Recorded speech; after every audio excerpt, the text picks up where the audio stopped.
J'ai dit, ce matin, bien-aimé, nous allons parler de la divinité de notre Seigneur, Yeshua HaMashiach. Donc cet enseignement-là sera divisé en 3 parties. La première partie, nous allons parler de l'unicité, c'est-à-dire que le seul Elohim, l'Elohim est un, uni. Il n'y a pas 3 Elohim, il n'y a pas 4. Il est le seul, l'unique, c'est Yeshua. Et nous allons voir le côté paternel de Yeshua. Après, nous allons parler de Yeshua en tant qu'Elohim, Yeshua en tant que le rocher et Yeshua en tant que roi.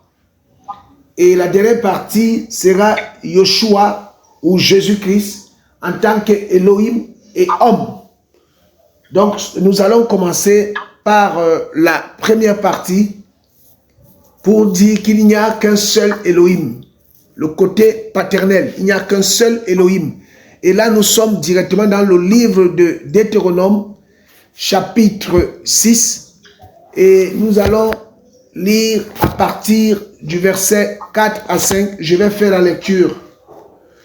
Comme je fais un enregistrement aussi pour mettre sur la chaîne Kadash, afin que tout le monde dans les nations puisse aussi en bénéficier de cet enseignement. Parce qu'il y a beaucoup de fausses doctrines qui nous amènent une trinité, ou ne pas dire une triade. Voilà, une triade qui est babylonienne, égyptienne et toutes ces nations dont les enfants d'Israël ont côtoyé, ont voulu, n'est-ce pas, influencer les enfants d'Abraham de pouvoir adorer plusieurs Elohim, comme en Égypte, où on avait la triade égyptienne, hein, et même la triade babylonienne. Voilà. Alors en Égypte, on avait Osiris, Iris et Isis. Et à Babylone, je crois, nous avons Tammuz, Baal et un autre là, Astarte. Voilà.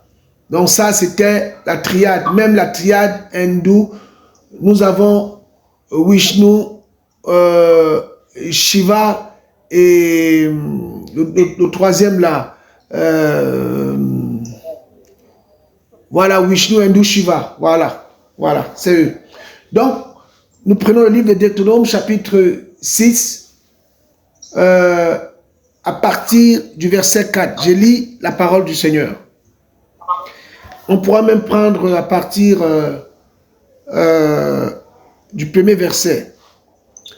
Voici les commandements, les lois et les ordonnances que Yahweh, votre Elohim, m'a ordonné de vous enseigner, afin que vous les mettiez en pratique sur la terre vers laquelle vous passez, pour en prendre possession. Nous sommes au verset 2. Afin que tu craignes Yahweh, ton Elohim, en gardant durant tous les jours de ta vie, toi, ton fils, le fils de ton fils, tous ses statuts et ses commandements, que je t'ordonne pour tes jours, pour que tes jours soient prolongés. Tu les écouteras, Israël, et tu auras soin de les mettre en pratique, afin que tu sois heureux et que vous vous multipliez sur la terre où coule le lait et le miel, où coule le lait et le miel, comme Yahweh l'Elohim de tes pères l'a dit. Au verset 4, c'est ça qui nous intéresse. Écoute, Israël, Yahweh notre Elohim, Yahweh est un. Tu aimeras la Lef et le Tav. La Lef et Tav, c'est-à-dire tu aimeras le premier, le commencement, et le dernier, c'est celui qui va venir. La Lef et le Tav, Yahweh ton Elohim, de tout ton cœur, de toute ton âme et de toute ta force. Alors, je parlais de la trinité hindoue, c'est Brahma, Vishnu, Shiva. Voilà. Voilà la trinité hindou, Brahma, Vishnu, Shiva. Donc, en fait, ici, mes bien-aimés, il faut savoir que ici, Moshe ou Moïse va dire aux enfants d'Israël, va leur rappeler que l'Élohim d'Abraham, de Yitzhak et de Jacob, qui a sorti Abraham de la Mésopotamie, s'est révélé comme étant Yahweh. Alors, dans le tétragramme, quand on parle du tétragramme, on parle, n'est-ce pas, de 4 lettres qui sont Y, H, W, H. Alors, la lettre Y, c'est Yod. Yod, Y-O-D, qui veut dire la main. Vav, qui est intercalé entre les deux H, Vav ou W, qui veut dire le clou. Nous savons que le Seigneur a été cloué à la croix. Et la lettre A, c'est la louange. La louange 2 fois, double H. H avant et H après. Alors, ce nom-là est en relation avec la création. C'est-à-dire que le nom de Yahvé ou le nom de Yahweh a été prononcé la première fois lorsque le Seigneur a créé. Allons-y dans le livre de Genèse, chapitre 2, nous sommes au verset 4 à 5. Genèse 2, nous sommes au verset 4 à 5. Le nom de Yahweh est en rapport par rapport à la création de l'homme, pour être plus précis. Parce que lorsque le Seigneur va créer le ciel et la terre, la Bible va dire Elohim. Et dans Elohim, que ou Dieu pour les uns, mais nous savons que c'est Elohim. Et nous savons que lorsque le Seigneur va créer le ciel et tout ce qui est, la Bible déclare que le Seigneur disait Elohim créa les cieux et la terre. Mais le nom de Yahweh, le nom de Yahvé, le tétragramme, va être prononcé pour la première fois quand le Seigneur va créer l'homme. Donc il va se présenter à l'homme. Il va donner son nom à l'homme. Parce que le nom de Elohim, c'est le pluriel de El, E-L. L-E-L qui veut dire, enfin, Dieu, chez les Hébreux. Voilà. Et Elohim veut dire le pluriel des dieux, les dieux en fait. Elohim veut dire les dieux. Et le Seigneur va donner son nom. Et il va dire quelque chose. Regardons dans le livre de Genèse, chapitre 2, à partir du verset 4 à 5. Genèse chapitre 2, à partir du verset 4 à 5. Nous allons lire. Est-ce que jusqu'ici ça va? Que le Seigneur soit béni. Genèse chapitre 2, à partir du verset 4 à 5, la Bible déclare: telles sont les généalogies des cieux et de la terre, lorsqu'il fut créé au temps où Yahweh, Elohim, fit la terre et les cieux. Il n'y avait encore sur la terre aucune plante des champs et aucune herbe des champs n'avait encore germé, car Yahweh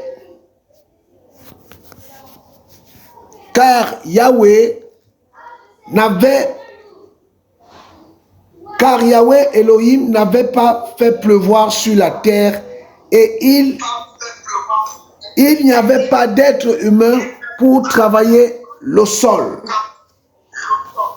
Regardez mes bien-aimés, on va constater quelque chose. Si on remonte un peu plus haut, vous allez voir que, par exemple, le livre de Genèse chapitre 1 au verset 26 ou au verset 24, la Bible dit, Elohim dit.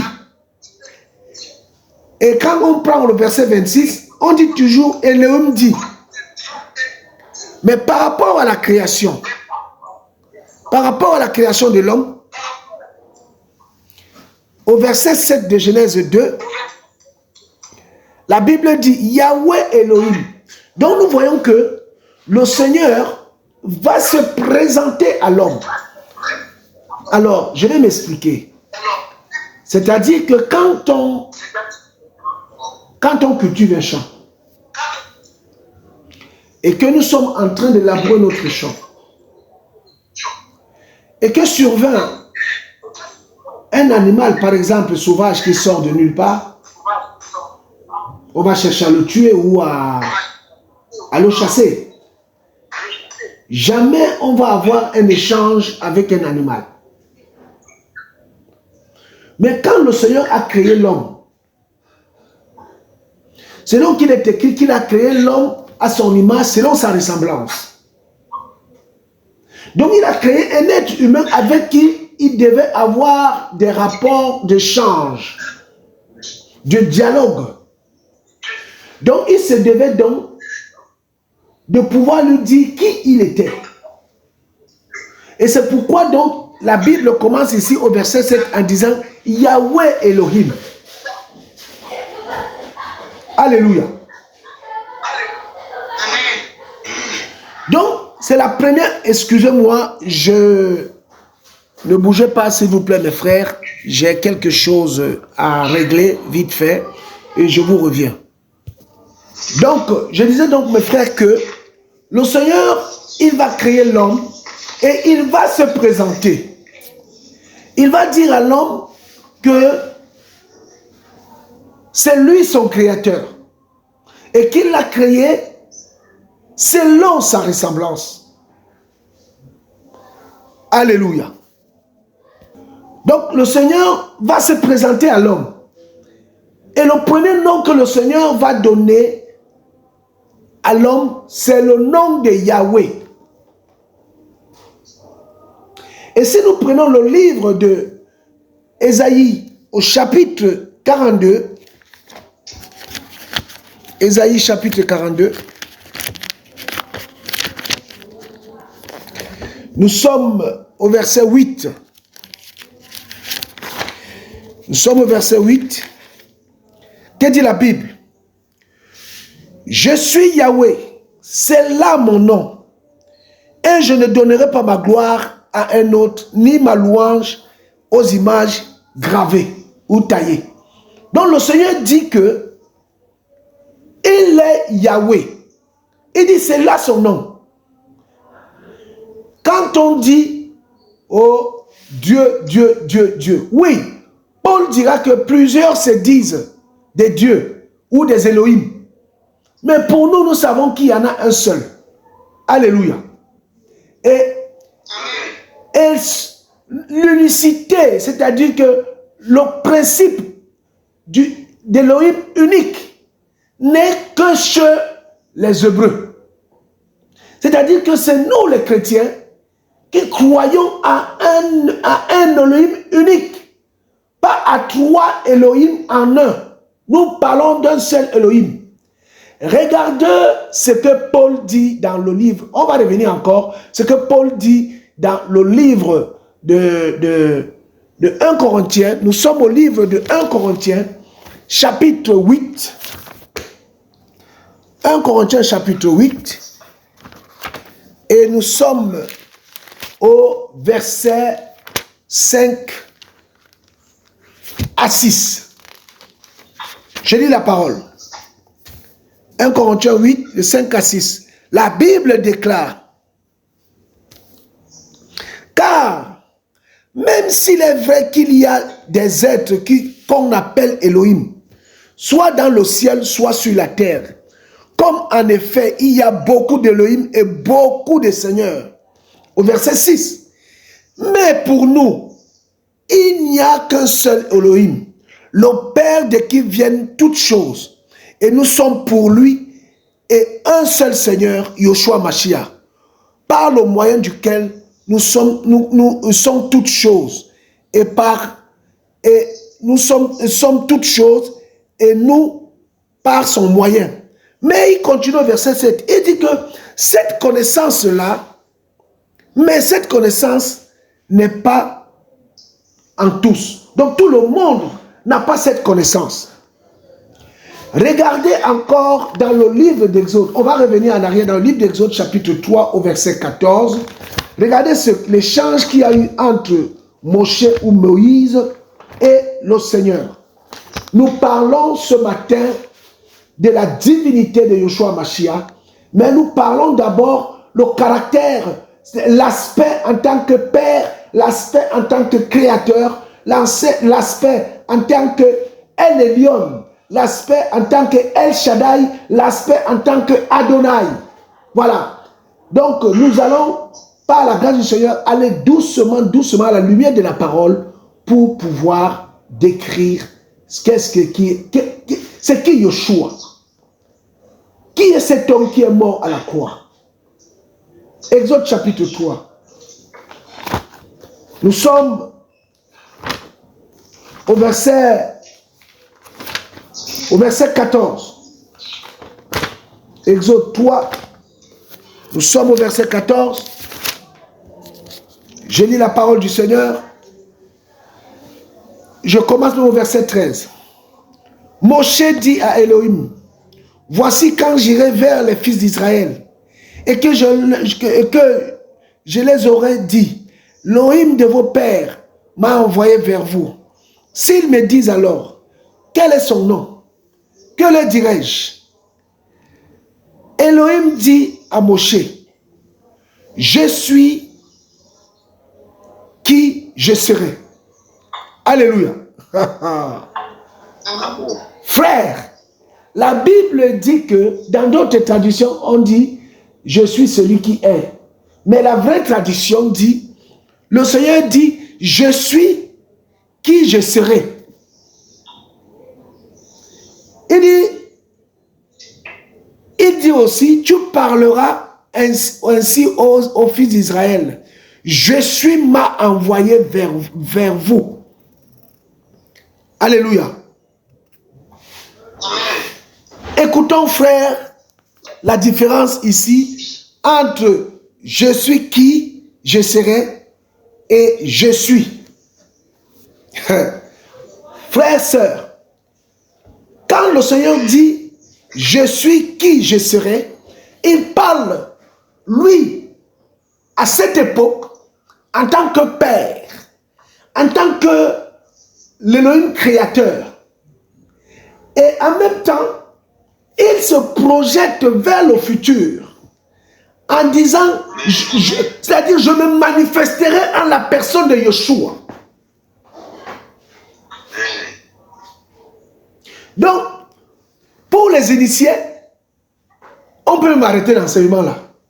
Parce que quand le Seigneur dit, je suis qui je serai, nous voyons que celui qui s'est manifesté en chair, c'était Yeshua. Or, le temps n'était pas encore accompli. Alléluia. Amen. Parce que le livre de Galates chapitre 4, verset 4 dit quoi? Prenons le livre de Galates chapitre 4 au verset 4. Prenons le livre de Galates au chapitre 4 au verset 4. Que dit la parole? La Bible dit que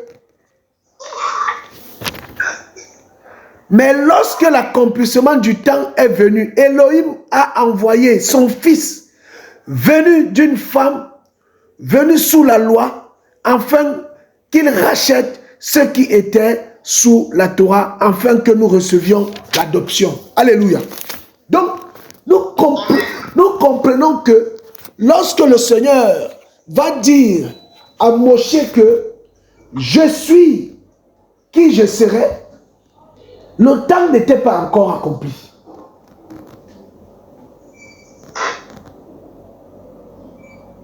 Donc nous comprenons donc que Moïse a reçu la révélation du tétragramme. Tétra en grec qui veut dire 4. Et le Seigneur est un et indivisible. Prenons le livre de Marc. Nous sommes dans le livre de Marc chapitre 12. Merci Seigneur pour ta parole. Merci pour ton assistance. Merci pour ton amour. Merci pour la victoire que tu nous donnes, Seigneur. Le serpent a été écrasé depuis l'Éden, Seigneur mon roi. Et nous marchons dans la victoire au nom de Yeshua. Et nous pouvons révéler ta parole que tu nous communiques, Père, par ton esprit à tes saints enfants qui sont partout dans le monde. Alléluia. Nous sommes dans le livre de Marc chapitre 12. Nous allons prendre à partir du verset 28. Marc chapitre 12. À partir du verset 28, nous lisons la parole du Seigneur. Je lis la parole. Marc 12, à partir du verset 28. Que dit la parole? Mais un des scribes qui les avait entendus discuter, voyant qu'il leur avait bien répondu, s'approcha de lui et lui demanda: quel est le premier de tous les commandements? Mais Yeshua lui répondit: le premier de tous les commandements est: écoute Israël, le Seigneur notre Elohim, le Seigneur est un. Alléluia. Le Seigneur rappelle qu'il y a un Elohim unique ou un Dieu unique. Il n'y en a pas trois. Il n'y a pas le Père au milieu, le Fils à droite et le Saint-Esprit à gauche, qu'on représente avec une colombe. C'est des hérésies. C'est du blasphème. Le Père, c'est le Fils. Le Fils, c'est le Père. Le Père, c'est le Saint-Esprit. Le Saint-Esprit, c'est le Père. Le Fils, c'est le Saint-Esprit. Et le Saint-Esprit, c'est le Fils. Il n'y a pas trois, il y a un seul Elohim. Son nom, c'est Yeshua. Et nous sommes au verset 30. Le verset 30, la Bible dit: et tu aimeras le Seigneur, ton Elohim, de tout ton cœur. Il n'a pas dit tu aimeras le Père de tout ton cœur, le Fils de toute ta force et le Saint-Esprit de toute ta pensée. Mais il dit: et tu aimeras le Seigneur, ton Elohim, de tout ton cœur, de toute ton âme, de toute ta pensée et de toute ta force. C'est là le premier commandement. Et le second est semblable: tu aimeras ton prochain comme toi-même. Il n'y a pas d'autre commandement plus grand que ceci. Alléluia. Donc, la Bible parle, n'est-ce pas, d'un Elohim unique et indivisible. Et tout à l'heure, nous avons lu le livre de 1 Corinthiens chapitre 8, verset 5 à 6. Nous pouvons encore lire là maintenant le livre de Deutéronome. Vraiment, prenez des notes, mes bien-aimés. Ça va nous aider contre les contradicteurs qui veulent mettre... Vous savez, frères, le combat que nous sommes en train de livrer pour ce temps dernier, c'est la divinité du Maître. C'est sa toute puissance que nous devons mettre en évidence. Lorsque le frère nous dit que sa maison est hantée, nous allons partir avec des frères pour pouvoir mettre dehors, alléluia, tous ces squatteurs qui habitent dans une maison qui ne leur appartient pas. Parce que cette maison a été construite à la sueur du front de notre frère. Et il est hors de question que les démons puissent venir s'accaparer d'un lieu qui ne leur appartient pas. Alléluia. Les papiers sont à son nom, le titre foncier à son nom. Frère, ta maison t'appartient. Il est hors de question. Je me souviens d'une histoire dans la parole où le Seigneur est parti déloger les démons de Gadara. La Bible dit, frère, que ce possédé-là, ce démoniaque-là, personne ne pouvait passer par là. Personne ne pouvait passer par là. Mais le Seigneur est venu. Quand le Seigneur est venu, les démons ont dit: qu'y a-t-il entre toi et nous, Yeshua, fils d'Élohim puissant? Es-tu venu pour nous perdre? Alléluia. Donc nous venons, frère, avec l'ainsi dit le Seigneur. Et là où les démons ont pris, pendant que nous parlons, ils commencent à plier bagages dans cette maison. Je vous dis, frère, ils sont en train de savoir que leur temps est compté. Et nous allons les envoyer dans les lieux arides. Il est impossible qu'une maison qu'un enfant du Seigneur a conçue à la sueur de son front et que les démons viennent prendre possession. Impossible. Ce n'est pas l'Élohim de la Bible. Frère, le Dieu de la Bible déclare, frère, que toute la terre lui appartient et tout ce qu'il comprend est à lui. Alléluia. Donc, quand nous mettons les pieds quelque part, les démons n'ont qu'à se préparer. Parce que le Seigneur de gloire, celui qui a créé le ciel et la terre, et même ces démons-là, d'après le livre de Jacques chapitre 1, à partir du verset 18 jusqu'au verset 28 là-bas, la Bible dit que les démons savent que Elohim est un. Et il tremble, frère. Elohim est un. Même les démons savent. Prenons le livre de Jacques. Regardez. Nous les humains, on dit qu'il y a 3 Elohim, il y a 3 dieux. Mais les démons eux-mêmes, ils savent. Eux-mêmes qui induisent les gens à l'erreur. Avec des doctrines qui viennent. Eux-mêmes, ils savent. Eux-mêmes, ils savent, frère. Alléluia. Amen. La Bible déclare, nous sommes dans le livre de Jacques chapitre 2, le verset 19. La Bible dit, tu crois que Elohim est un, tu fais bien. Les démons aussi le croient et ils tremblent. Alléluia. La Bible dit que Elohim est un. Il n'y a pas 3 Elohim. Nous parlons du côté de Yeshua en tant qu'Elohim, créateur, le côté paternel. Nous parlons de la création. Et quand nous parlons de la création, nous ne pouvons nous abstenir de parler de celui qui a reçu plus de révélations à la personne de Yeshua.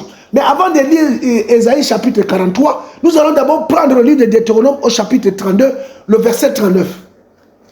On met la main sur Ésaïe, mais on va d'abord derrière, on va voyager comme ça ce matin, bien aimé.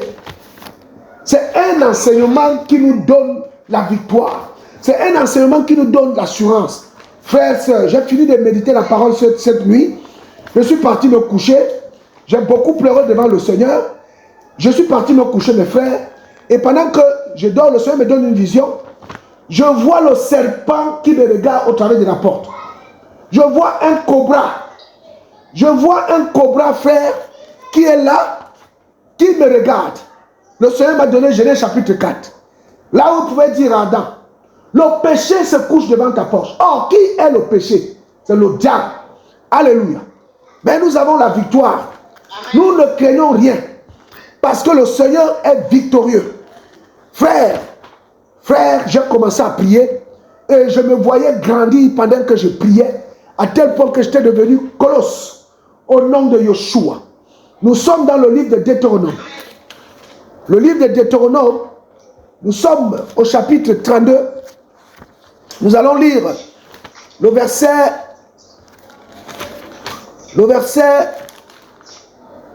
Deutéronome 32. Nous sommes au verset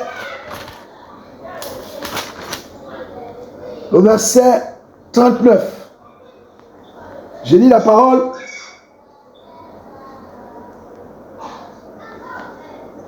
Voyez maintenant que moi, je suis. Il n'y a pas d'Elohim avec moi. Alléluia.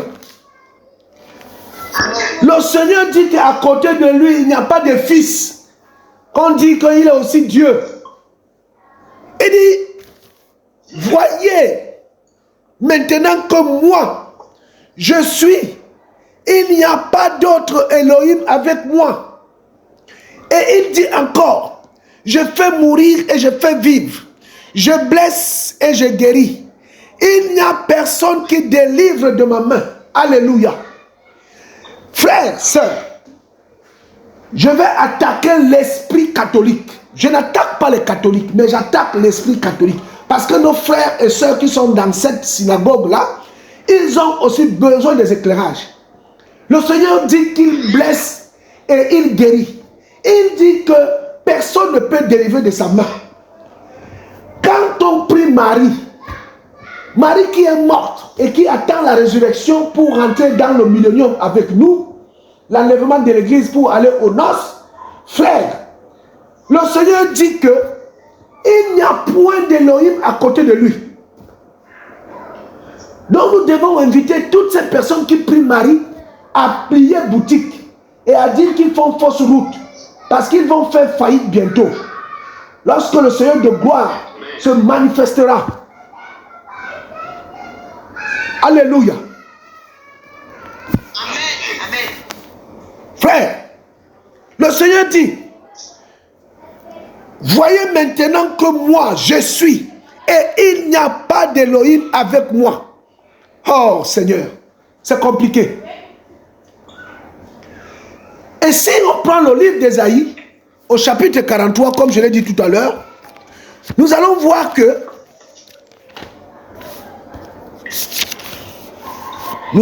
que bien aimé, Ésaïe 43, nous sommes au verset 1. Je vous ai dit, mes frères, qu'on va voyager ce matin. Allons-y à partir du premier verset.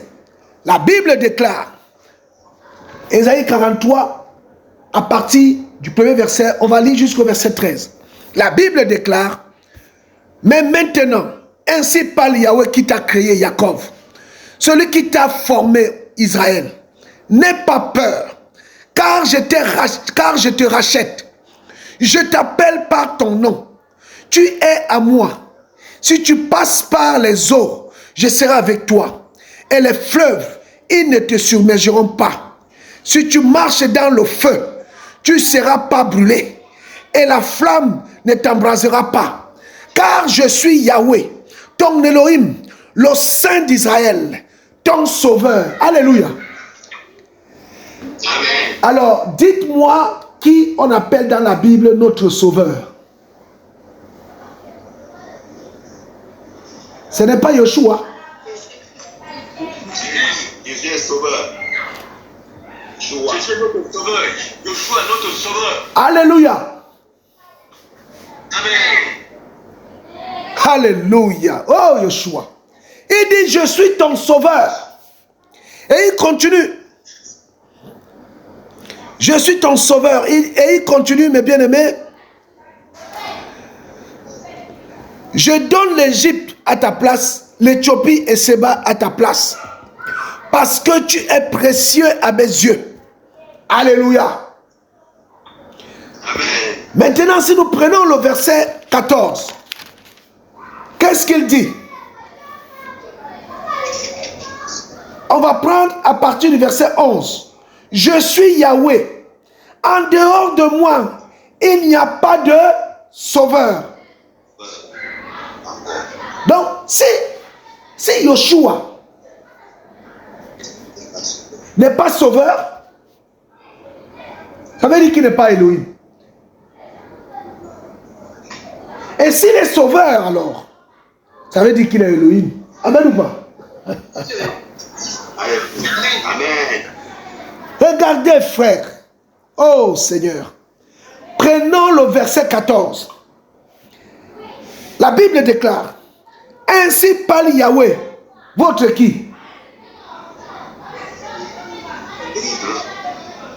Notre rédempteur. Qui est notre rédempteur dans la Bible? Ce n'est pas Yeshua. Oh frère. Oh frère. Oh frère. Oh frère. C'est compliqué, frère. C'est-à-dire que celui qui s'élève pour dire que Yeshua n'est pas l'Élohim créateur, Dieu créateur, c'est un blasphème. Amen. C'est un blasphème, frère. Prenons le livre de Malachie, chapitre 2. Malachie 2. Malachie, chapitre 2. Malachie, chapitre 2. Nous sommes au verset 10.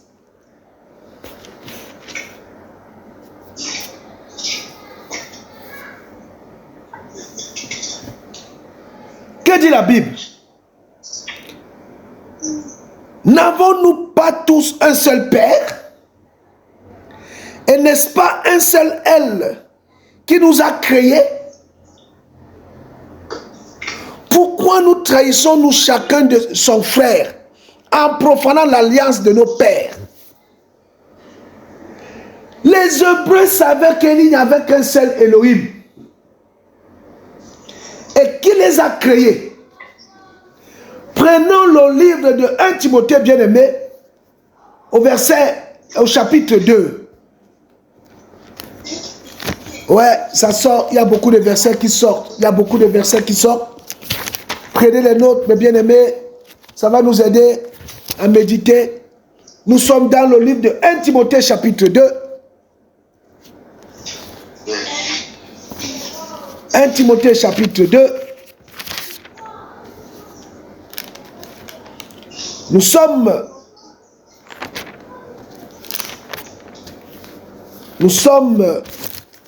au verset 10.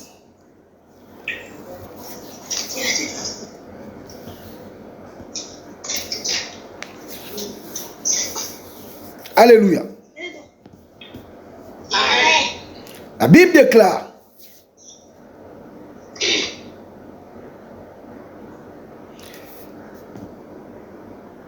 1 Timothée, non, ce n'est pas 1 Timothée chapitre 2.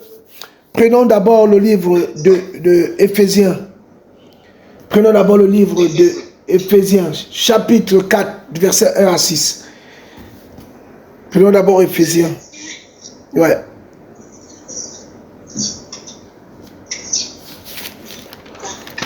« 1 Timothée chapitre 2, oui, on peut aussi lire ça. Hein. On peut lire d'abord 1 Timothée chapitre 2, c'est pas grave.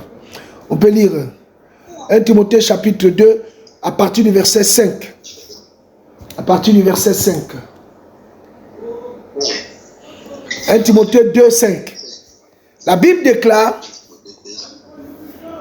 1 Timothée 2, 5, car Elohim est un, et le médiateur entre Elohim et les humains est un. L'humain Mashiach Yeshua, qui s'est donné lui-même en rançon pour tous. C'est le témoignage en ses propres temps. Alléluia. Et Paul dit au verset 7, pour lequel j'ai été établi prédicateur, apôtre. Je dis la vérité en Mashiach, je ne manque pas. Et docteur des nations dans la foi et dans la vérité. Je veux donc que les hommes prient en tout lieu, en élevant les mains pures, sans colère ni raisonnement. Paul dit qu'il a été établi pour annoncer la divinité de Yeshua, frère. Donc c'est une doctrine primordiale, principale. On ne chasse pas les démons au nom du Père, du Fils et du Saint-Esprit. On ne peut chasser les démons sur aucun nom. Alors dites-moi, quel est ce nom-là dont même les démons obéissent? Pouvaient dire les disciples. Mais qui est celui-ci que obéissent même la nature? Les vents et les tempêtes. Prenons maintenant le livre d'Éphésiens chapitre 4. Nous sommes au verset 1. Éphésiens 4. Nous sommes au verset 1. Nous allons lire jusqu'au verset 6. Je dis la parole.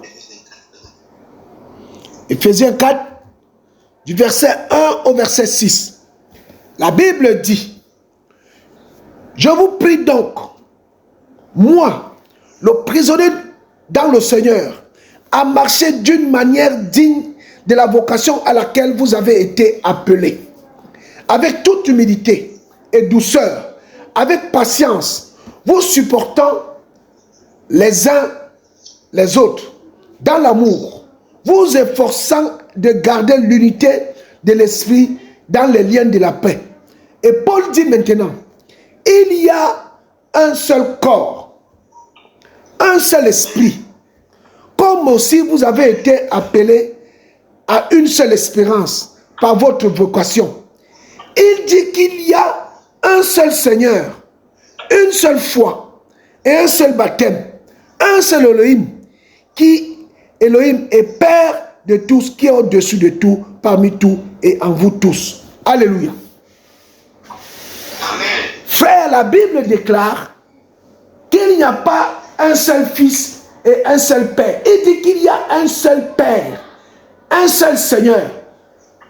Qui est notre Seigneur? Yoshua Mashiach. Oh frère. Et il dit qu'il y a un seul esprit.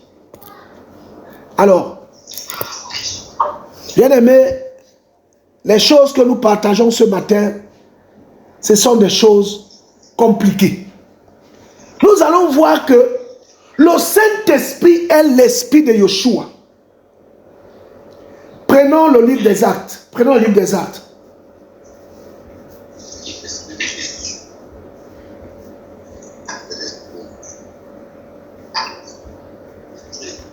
Nous sommes dans le livre des Actes.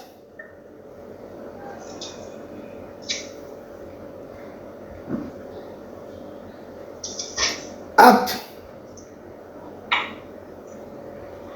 Nous sommes au chapitre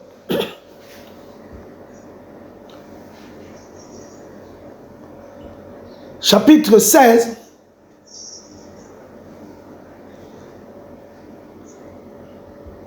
Actes chapitre 16.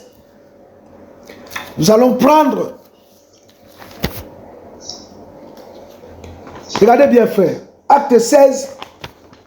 Nous allons prendre le verset 7. Je lis la parole de notre Seigneur. La Bible déclare. Je vais prendre à partir du verset 6. Mais lorsqu'ils eurent traversé la Phrygie et le pays de Galatie, ayant été empêchés par le Saint-Esprit, écoutez très bien frère, ayant été empêchés par le Saint-Esprit d'annoncer la parole en Asie, arrivés près de la Mysie, ils essayèrent d'aller en Bithynie.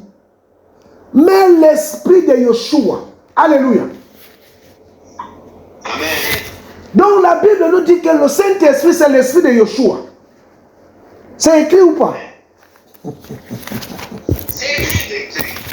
Alors, si Paul nous dit dans le livre d'Éphésiens chapitre 4 qu'il y a un seul esprit, un seul Seigneur, un seul Elohim. Acte 16, 6 à 7 nous dit que le Saint-Esprit est l'esprit d'Elohim, est l'esprit de Yoshua. Donc ça veut dire que la personne qui a créé le monde, c'est qui? C'est Yeshua. Alléluia. Oh frère, bien-aimés, soyons dans la joie. Soyons dans la joie. Soyons dans la joie. Parce que notre Seigneur règne. Parce que nous sommes dans le véritable. Allons encore dans le livre de 1 Jean. Allons dans le livre de 1 Jean. Oh frère. 1 Jean. Là, le Seigneur nous donne des versets. Nous ne sommes que à la première partie là. Et le Seigneur veut que nous partons. 1 Jean. 1 Jean chapitre 5.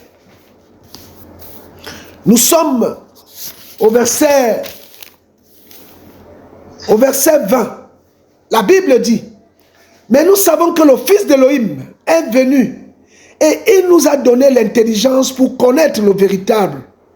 Et nous sommes dans le véritable, en son Fils, Yoshua Hamashiach. Il est le véritable qui? Le véritable qui? Le véritable Elohim et la vie éternelle. Alléluia. Et la Bible dit, petits enfants, gardez-vous des idoles. Pourquoi il dit cela? Parce qu'il sait que plusieurs viendront dire qu'il y a 3 Elohim, qu'il y a 4 Elohim, il y a 5 frères, sœurs. Nous ne sommes pas comme les Indiens qui ont un panthéon de plus de 3000 Elohim, 3000 dieux, qui sont des démons, qu'ils vénèrent.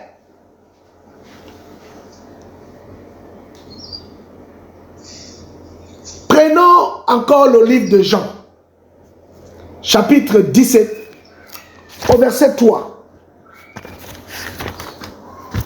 Nous sommes en train de parler ce matin de Yoshua en tant que l'Élohim créateur, en tant que Père. Jean 17, le verset 3, la Bible dit: or, la vie éternelle, c'est qu'ils te connaissent toi, le seul véritable Elohim, et celui que tu as envoyé, Yoshua Hamashiach.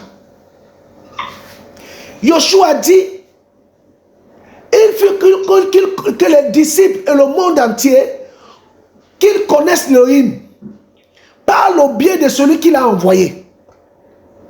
Or, Yoshua n'est que l'Elohim incarné. Yoshua n'est que le Dieu incarné.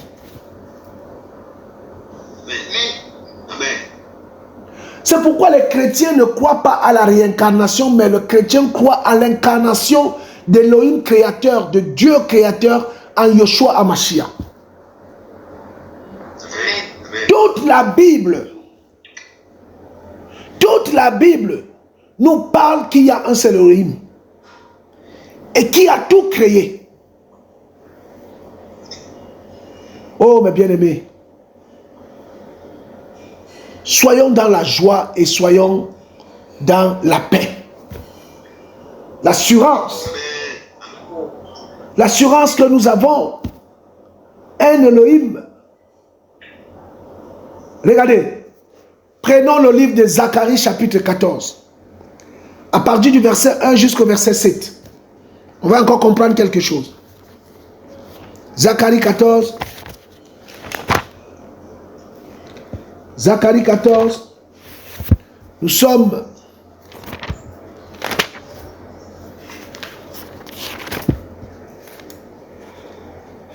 Zacharie 14.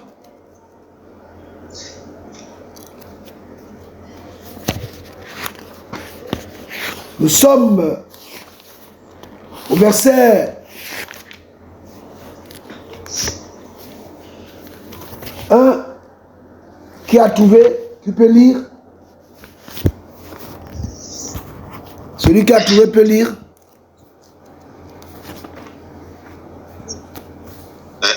Zacharie 14, à partir du verset 1. Il a parlé. Voici, les jours de Yahweh arrivent. Et tes pays seront partagés au milieu de toi, Jérusalem. Verset 2. Je rassemblerai toutes les nations à Jérusalem pour qu'elles lui fassent la guerre. La ville sera prise, les maisons pillées et les femmes violées. La moitié de la ville ira en captivité, mais le reste du peuple ne sera pas retranché de la ville. Verset 3. Alors Yahweh sortira et il combattra contre les nations comme il a combattu au jour de la bataille. Verset 4. Ses pieds se poseront en ce jour sur la montagne des Oliviers, qui est vis-à-vis de Jérusalem du côté de l'Orient. La montagne des Oliviers se fendra par le milieu à l'Orient et à l'Occident, de sorte qu'il y aura une très grande vallée. Une moitié de la montagne reculera vers le nord et l'autre moitié vers le midi. Ok, on s'arrête là. Mon frère Mathurin, on dit que les pieds de qui se poseront? Les pieds du Seigneur, de Jésus. Mais là, Zacharie dit les pieds de Yahweh. Alléluia. Amen. Amen. Nous sommes en train de dire que Yoshua est Yahweh, celui qui a tout créé. Prenons le livre des Actes chapitre 1 du verset 10 à 12. Waouh. Ça vient. Ça vient. Regardez. Oui, mon frère, tu veux parler? Tu veux dire quelque chose? Non, c'est pas à toi, je m'adresse à l'enfant, pardon. Acte chapitre 1, du verset 10 à 12. Qui peut lire?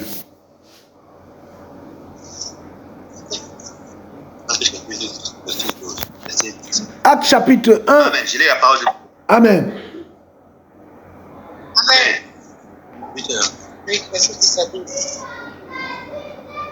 Comme il avait les yeux fixés vers le ciel, À mesure qu'ils s'en allaient, voici 2 hommes en vêtements blancs se présentaient devant eux. Et il leur dit, hommes galiléens, pourquoi vous arrêtez-vous à regarder au ciel? Car ce Jésus qui a été enlevé du milieu de vous au ciel en descendra de la même manière que vous l'avez contemplé monter au ciel. Verset 12. Alors, il retournait à Jérusalem de la montagne appelée la montagne des Oliviers, qui est près de Jérusalem, le chemin d'un sabbat. Ok, la Bible dit que les pieds de qui se poseront sur la montagne de l'Olivier? Les pieds de Yahweh. Et là, on parle de qui là maintenant?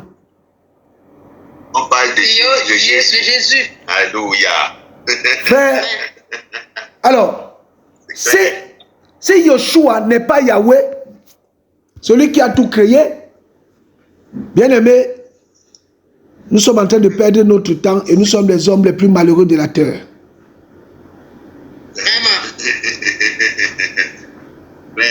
Merci Seigneur. On parle de la divinité de Yoshua HaMashiach en tant que le Père créateur. Or, la Bible parle du Seigneur comme étant omniprésent et omniscient. Prenons aussi le côté omniprésent du Seigneur Yoshua. 1 Corinthiens chapitre 15, nous sommes au verset 6. Celui qui a trouvé peut lire la parole, peut faire la lecture.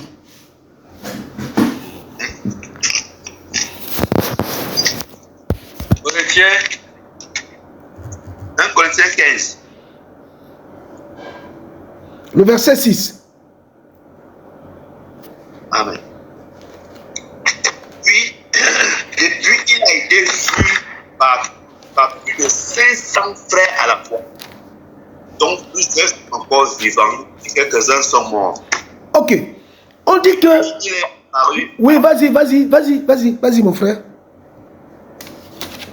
Depuis qu'il est apparu à Jacques, à tous les apôtres. Après eux, tous, il m'a apparu à moi aussi comme un avorton. Verset 9. C'est bon, mon frère, c'est bon. La Bible dit que le Seigneur a apparu à 25 frères, à plus de 500 frères à la fois. Donc, il est omniprésent. Alléluia. Amen. Amen. Mais le Seigneur dit que nous avons lu dans le livre d'Ésaïe chapitre 42 qu'il ne peut donner sa gloire à un autre. Donc, si le Seigneur Yoshua apparaît 500 frères à la fois, il a pris des prérogatives en tant que qui? En tant que Elohim créateur. Alléluia. Amen. Alléluia. Amen. Bien-aimés, nous sommes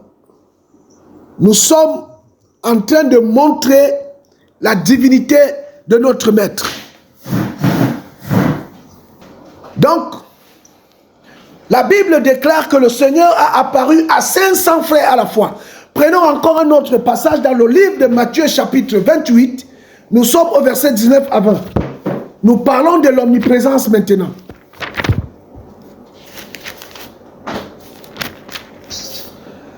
Nous ne prenons pas la violence, mais si quelqu'un doute de la divinité de Yoshua, ou il vient parler n'importe quoi, il faut le gifler. Non, il ne faut pas le faire. Parce qu'on ne tape pas. On est là pour instruire selon le Seigneur. Matthieu chapitre 28, de verset 19 à 20. Qui peut lire?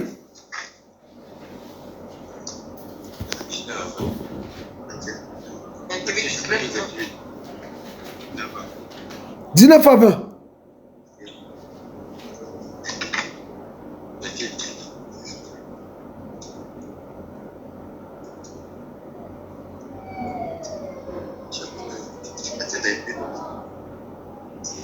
On peut prendre à partir du verset 18. Amen. Oui. Jésus s'étant approché, leur parla en disant: toute puissance m'a été donnée dans les cieux et sur la terre. Allez donc et faites de toutes les nations des disciples, les baptisant dans le nom du Père, du Fils et du Saint-Esprit, et enseignez-leur à garder ce que je vous ai ordonné. Voici, je suis avec vous tous les jours jusqu'à l'achèvement des âges. Frère, la Bible dit que voici, je suis avec vous. Nous allons reprendre encore le livre d'Exode chapitre 3. Prenons encore Exode chapitre 3. Nous sommes au verset 14. Et nous allons terminer par là pour cette première partie. Exode 3 au verset 14. Que dit la Bible? Mon frère Mathurin, tu peux lire? Et Dieu dit à Moïse, je suis qui je suis. Et il dit aussi, tu diras ainsi aux enfants d'Israël, celui qui s'appelle je suis m'a envoyé vers vous. Celui qui s'appelle je suis m'a envoyé vers qui? Vers vous. Oh, Yoshua dit, est-ce qu'on peut acclamer quand même la parole? Parce que la parole ne se trompe pas, frère. Yoshua dit aux disciples, voici, je suis avec vous.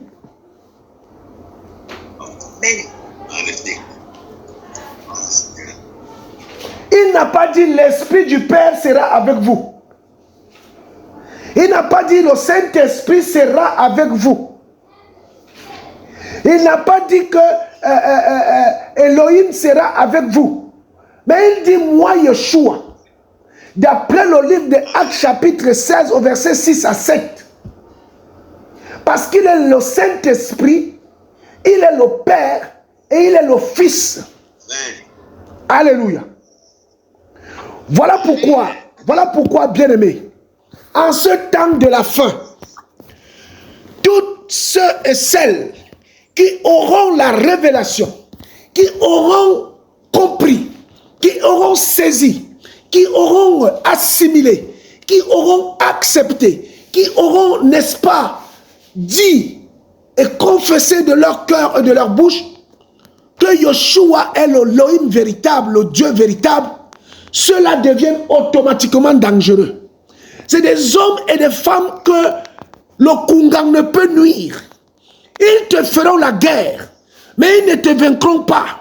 Parce que tu as reçu la révélation de qui est ton créateur. Son nom est Yeshua HaMashiach.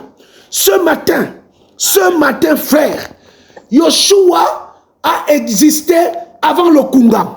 Yeshua a existé avant l'idolâtrie des crânes. Yeshua a existé avant le Mukukwe.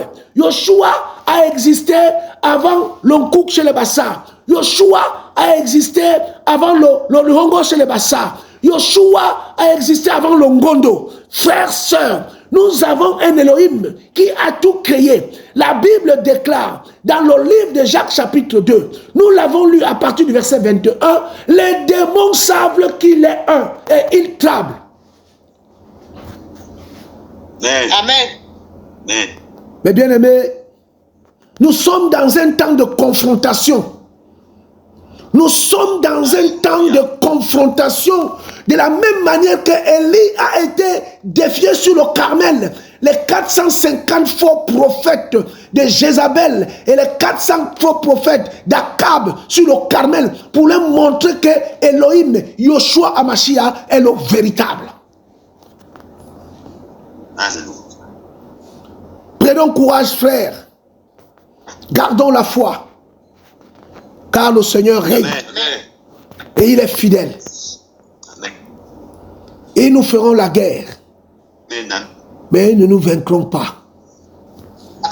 Le Seigneur dira dans le livre d'Ésaïe chapitre 66, toute arme forgée contre toi sera sans effet. Alléluia.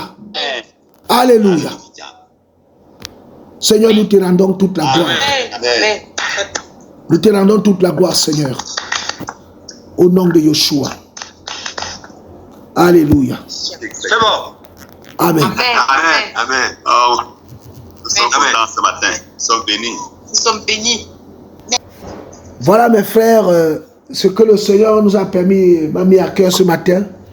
Nous allons continuer dimanche prochain avec comme Machia le rocher, Machia roi. Et nous finirons comme Machia l'Élohim humain. Humain en tant qu'humain. Alléluia. C'est ce que Luc appelle fils de l'homme. C'est l'évangile de... c'est le prophète Ézéchiel, fils de l'homme. Alléluia. Donc, que le Seigneur soit béni, soyez encouragés et que toute la gloire revienne au Seigneur Yeshua. Amen.